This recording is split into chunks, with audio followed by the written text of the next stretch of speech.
Hello everyone! Welcome to my YouTube channel, What's Cooking with Jean. For today, we are going to prepare a famous Korean street food, what we call Gyeranppang or egg bread. So this is so easy. So ang tawag dito ay parang hot cake batter na merong all-in na pwedeng pang breakfast. So here are the ingredients for our easy bread. So we need flour, some milk, so you can use fresh milk or full cream milk, and then butter, melted butter or oil if you don't want butter, and of course our baking powder, egg, sugar, you can use white sugar, refined sugar, or brown washed sugar, and for our toppings we can use cheese and then bacon bits, or you can use yung mga strip ng bacon, then ham, then of course salt, pepper, you can use green onions or chives, and then 1 egg for each mold. So for the mold naman that we are going to use, you can use baking dish or yung llanera. Maganda kasi oval, kasi dun sa mga street food oval siya or rectangular. Or pag wala naman, you can just use ramekins. And then of course, to mix everything, you need a bowl. And just for safety, we don't know kung okay, fresh, or bulok na yung egg. Make sure before you put this later on top of the mold, kailangan ilipat muna dito. Crack this open first before transferring it. So that's it. We're going to prepare our ingredients now. Okay, let's prepare first our cake batter, pancake batter. So we need the flour,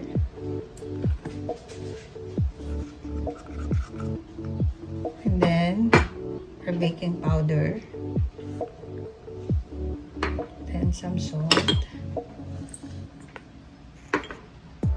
then our sugar, then mix.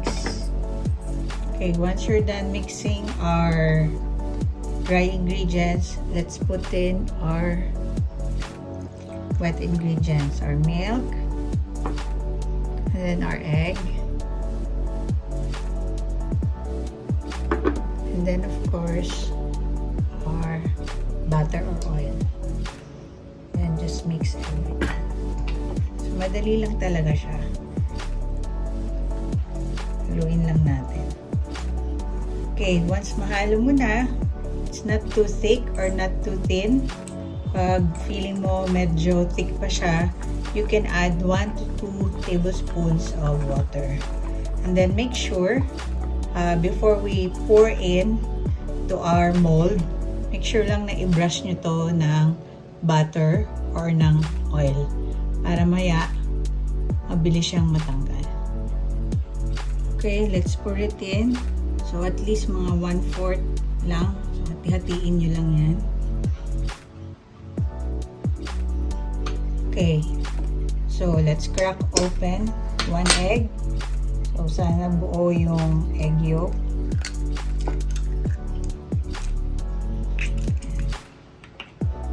So here. Pour mo lang yan. And then let's put 1 ham, and then our bacon bits, and then our cheddar cheese. So I like this kasi naka-strips na, so hindi naman ako endorser ng cheese boy. Yan, gusto ko lang yan kasi may mozzarella na tsaka cheddar cheese. And then, if you don't want chives, pwede naman yung sibuyas, dahon ng sibuyas. Then add some pepper. Okay, so just repeat the same steps for the rest of your mold. And we're ready to pop this inside the oven. And let's wait for 20 to 25 minutes.